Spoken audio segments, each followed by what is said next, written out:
this is the product of Andre's creating the canvas for people. I think that's my interpretation of it. That's true. That's so true. The white space being the canvas, and then you provide the paint, the materials, and your art pieces, and then people kind of added interpretations of your work in different forms, in different configurations. So it's in some form or way of collaboration. Absolutely. Very interactive, and maybe you can explain how you feel seeing how that played out over the course of yesterday. I feel like it's still today. It's like Simba being here, licking the paper. Literally, it wasn't just for persons.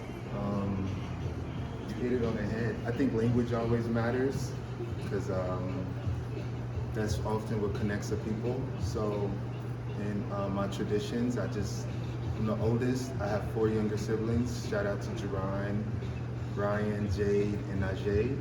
So all I've known is whatever I do, I need to make sure they can be a part. And younger cousins, and I just want others to really know they're invited in, especially because I never have been or feel invited in. So it's actually always a very ironic kind of gesture because I deal with like medical violence as a cancer patient artist, and so I see a lot of white walls. So I don't just see art white walls. I see them in clinics and hospitals, and it's amazing to see such stark whiteness and darker bodies, or what people decide to have on tables to see. And I always imagine what it would be like for me. Look at Simba. That's what I'm talking about. Can you zoom in on Simba? This is what it's about. It's like the energy speaks for itself. I feel like all my feelings are here. There's really not much I can say besides what's on the walls, but I think I will honor like what Karen said. Like for me, when I hear words like audience, I think equal sign community. So that's bridging the ancient and the modern, and we're both of those. And by that, I was grateful to be able to do the Northern residency, because that's where each thing literally was developed. And I came in exhausted, beautifully sat them along the corners, and just invited the community, because I do believe with community there's nothing we can't do. And the people who came heard me when it was a cry, primal, like, I'm tired. This is for you. These are tools. And so this is the final offering. So I'm filled with feelings, especially gratitude, but deep sadness, because I'm so used to putting my soul in something and having to leave just as soon as it started.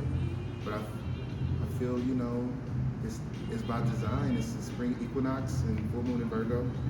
And the main thing also I want folks to know is that it was based in being a gatekeeper, which in Dogara tradition is someone who makes sure that all souls get to the portals they're supposed to. In our tradition, the West would call gay people. And he talks about, in an interview, Elder Malidoma Patrice O'May, who's an ancestor, about how gatekeepers are coming home. And so this was really a ritual for me. Yes, an art show, but really a gathering in a pandemic, so people could come and cry and mourn and meet other people who are also grieving. There are pieces here like, they're everywhere. That's the community. Like, the community knows where they put it. That's why I love it. But just little things like this. This is my great grandma. Sankofa's underneath it, because I couldn't have been here without her. So that's something I found, and she's the reason for all of this.